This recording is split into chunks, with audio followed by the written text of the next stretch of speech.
Namaskar. Welcome to the second segment of my lectures on William Shakespeare's The Merchant of Venice.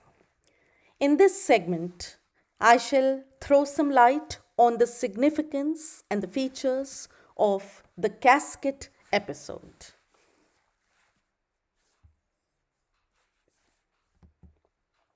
And since this is the lightest, the most beautiful, and the most colorful of all episodes in this play, I shall begin with a few glimpses of how it was presented on the stage from time to time. Here is the Prince of Morocco, and he's in the process of choosing the gold casket. Here is the silver casket, and the Prince of Aragon making an attempt to choose it. And here is our beloved Bassanio choosing the lead casket. But first of all, let us understand what the conditions of Portia's father's will were. Now, the will of Portia's father lays down 3 conditions for her marriage: that the suitor will have to choose the right casket containing Portia's portrait from out of 3 caskets. तो वहां पर 3 cascades थी, एक gold की, एक silver की और एक लेड की, और उनमें से सही कैस्केट वो थी जिसमें पोर्शिया का पोर्ट्रेट था। और पोर्शिया के फादर की विल की कंडीशन ये थी कि जो सही कैस्केट को चुनेगा जिसमें पोर्शिया की पोर्ट्रेट होगी, वही उसका हस्बैंड बनेगा, वही उसको डिजर्व करता है। दूसरी कंडीशन ये थी that he will agree to remaining unmarried throughout his life if he fails to choose the right casket. अब ये कंडीशन क्यों डाली होगी?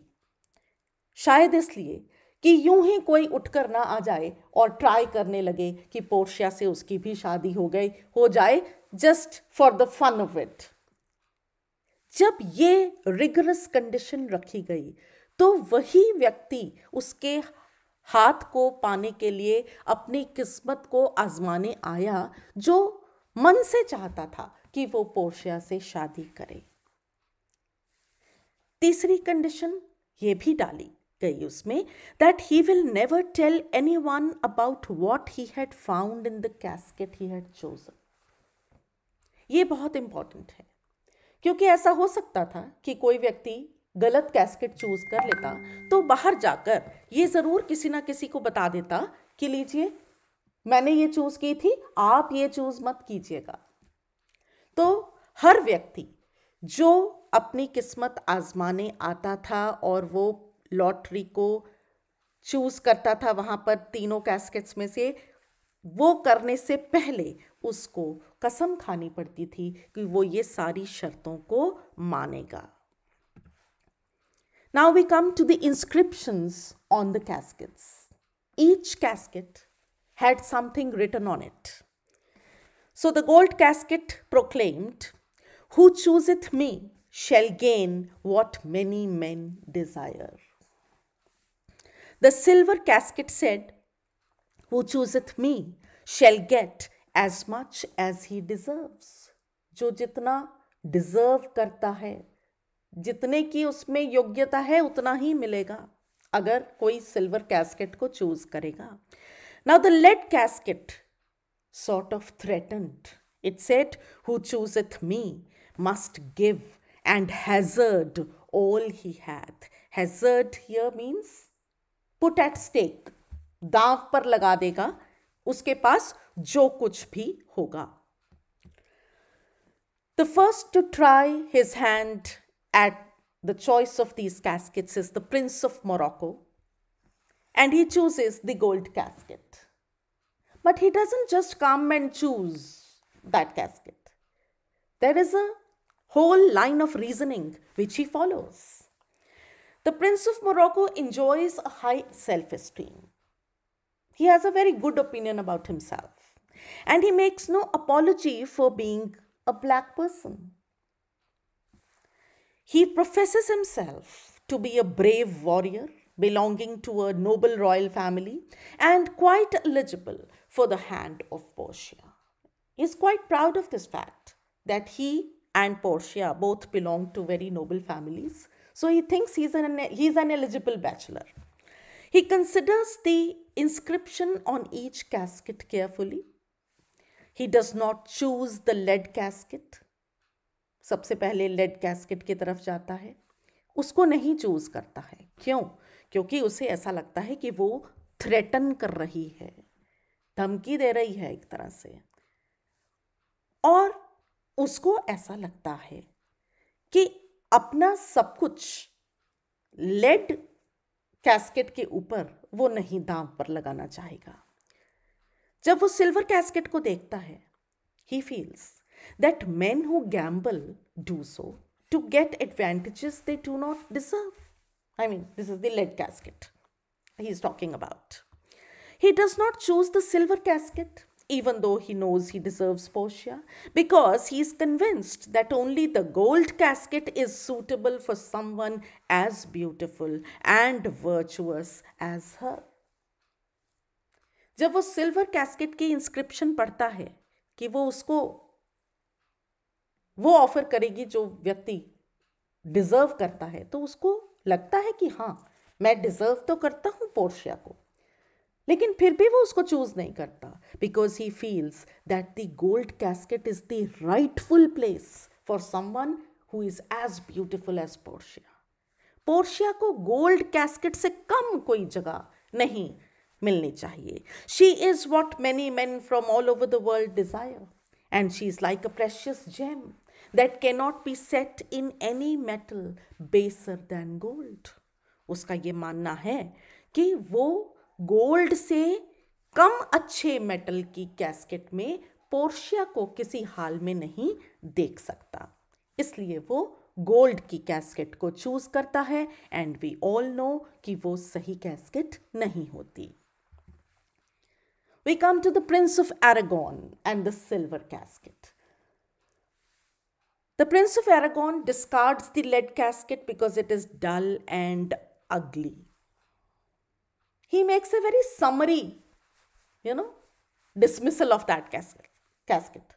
आते ही, अरे ये तो देखने में ही अच्छी नहीं है, छोड़ो इसमें नहीं. He does not like to be part of the common multitude and be counted as one of the many that desire gold, so he refuses to go with the gold casket. Gold casket भी नहीं choose करता. क्यों? क्योंकि उसमें लिखा है it contains what many men desire. उसके अंदर अपने बारे में एक ऐसी सेल्फ एस्टीम है कि वो कुछ एक्सक्लूसिव करता है. He deserves something exclusive. इसलिए वो what many men desire, वो मल्टीट्यूड में मॉब का हिस्सा नहीं बनना चाहता. So he refuses to choose the gold casket. He chooses the silver casket because he believes that one should not presume to crave for anything one does not deserve. And here he does talk sense. It's not that he does not deserve our respect. He does. He's very sure that the entire world is full of people who are enjoying certain privileges just because they were born into them and they never deserved them. So he chooses the silver casket because he believes that he deserves Portia and he is the rightful suitor she should actually marry. And he assumes himself to be totally deserving of Portia and confidently asks for the key to the silver casket. And of course, again, we know that the silver casket is not the right casket. Many times it has been argued that why does Shakespeare kill the suspense and, makes it public before the main casket scene that both the gold and the silver caskets do not hold Portia's portrait? Why does he do it? I personally believe that he is not killing the suspense. Actually, he is adding to it. Now we see Portia, who is so eager for Bassanio to choose the right casket. And suddenly, as readers or as members of the audience, we also find ourselves wishing the same. You know, the eagerness with which Portia is waiting for the result is shared by us as well.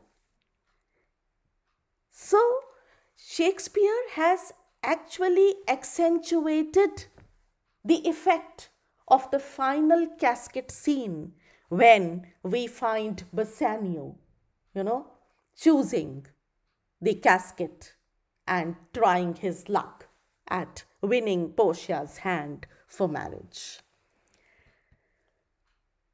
At the outset, Bassanio is struck by the outer grandeur of the gold casket.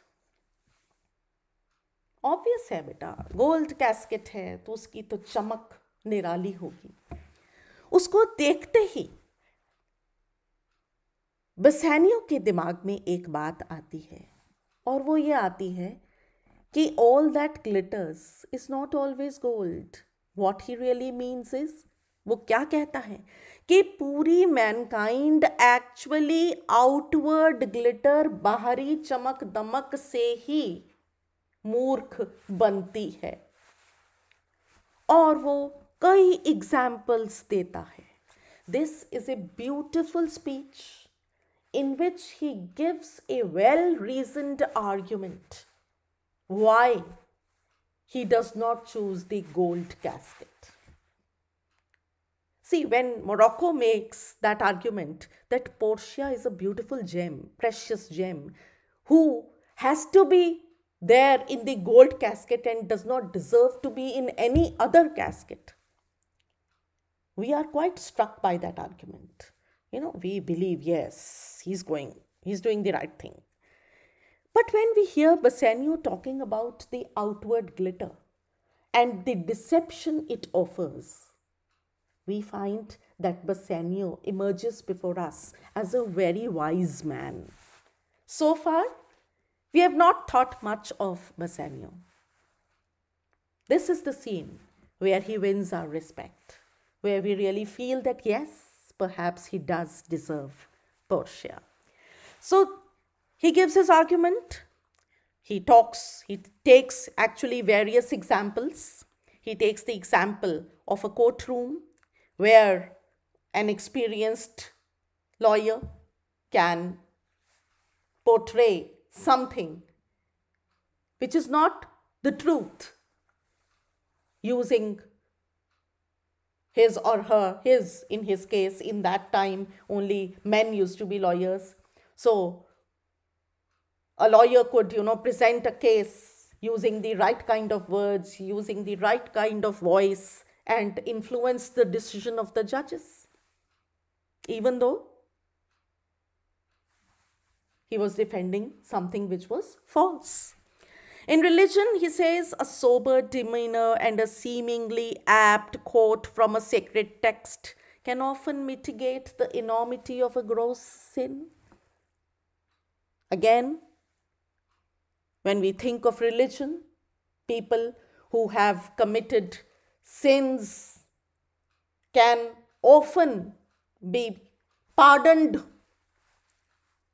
formally, just because they assume the posture, they appear to be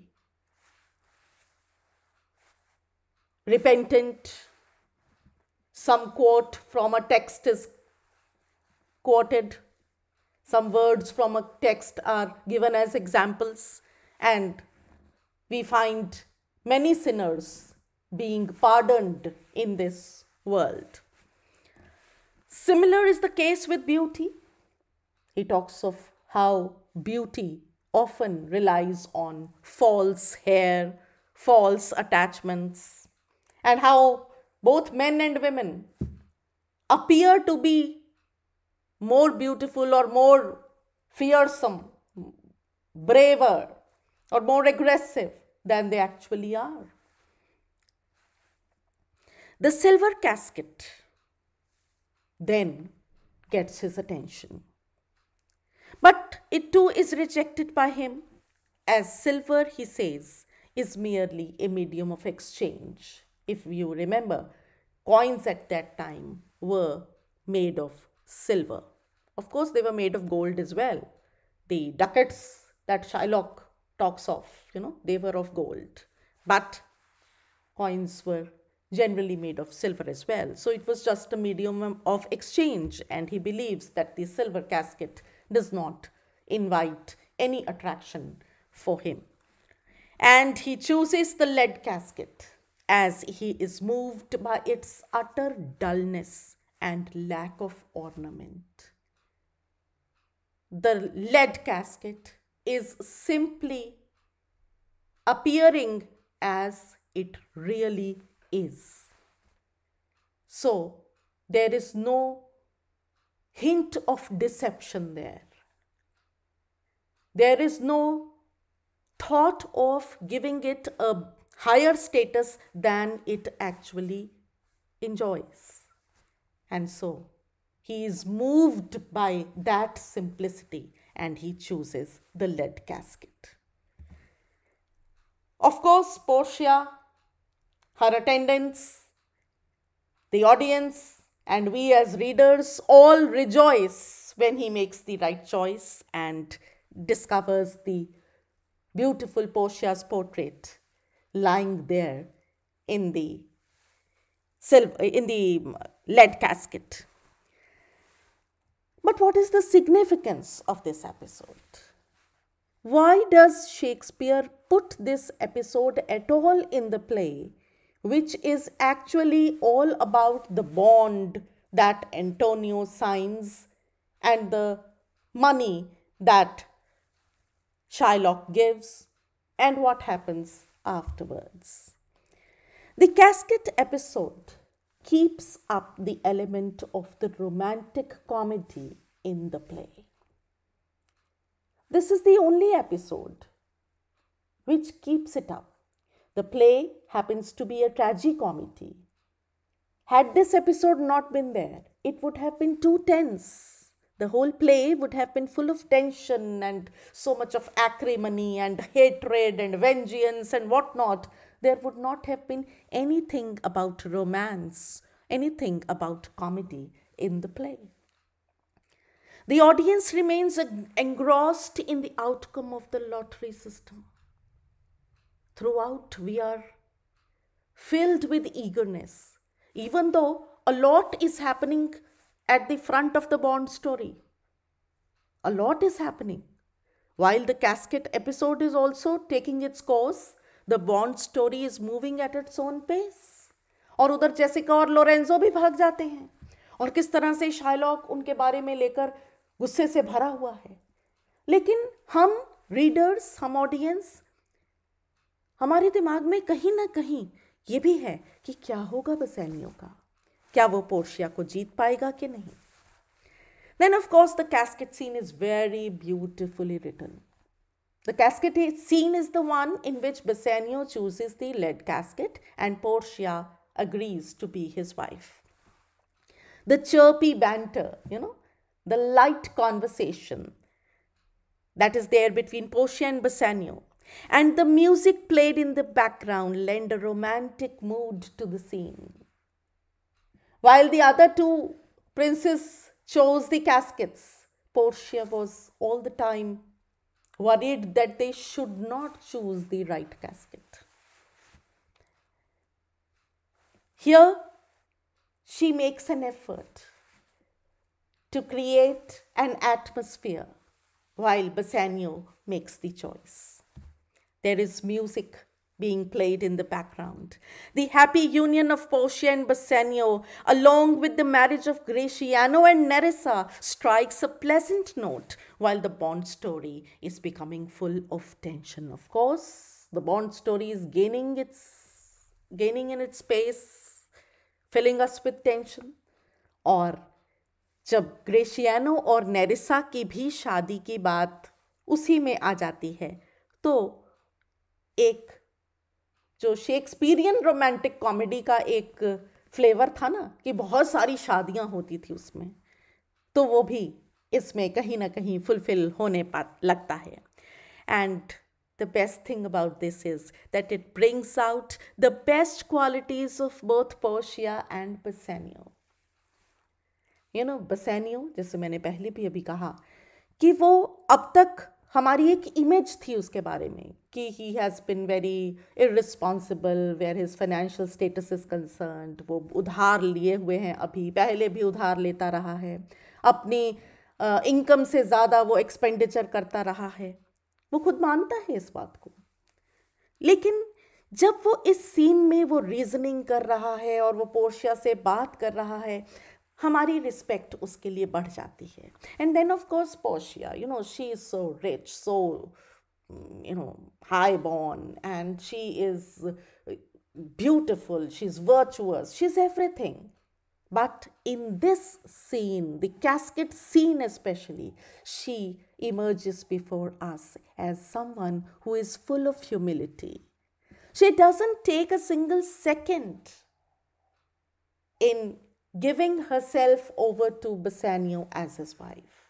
And she does so beautifully. Now this scene also provides a very welcome respite to the audience and prepares them for the stress and anxiety of the upcoming trial scene. Now, this is also very important. Had this scene not been there, the anxiety, the stress, the tension that is building up in the Bond story would have been perhaps too much for the audience. लेकिन ये scene के आते ही एक बहुत सुंदर respite है, rest मिलता है हमें, थोड़ा सा मन हल्का होता है, और उसके बाद फिर हम तैयार हो जाते हैं फिर से एक बार शाइलॉक को मिलने के लिए, और उसकी जो फ्यूरी है, उसका जो रिवेंज है, उसकी जो हेट्रेड है for all of them, for all the Christians, for Antonio, for Bassanio, उस सब को देखने के लिए हम एक बार फिर से तैयार हो जाते हैं. I hope you have been able to understand the episode and the casket scene as well. Thank you.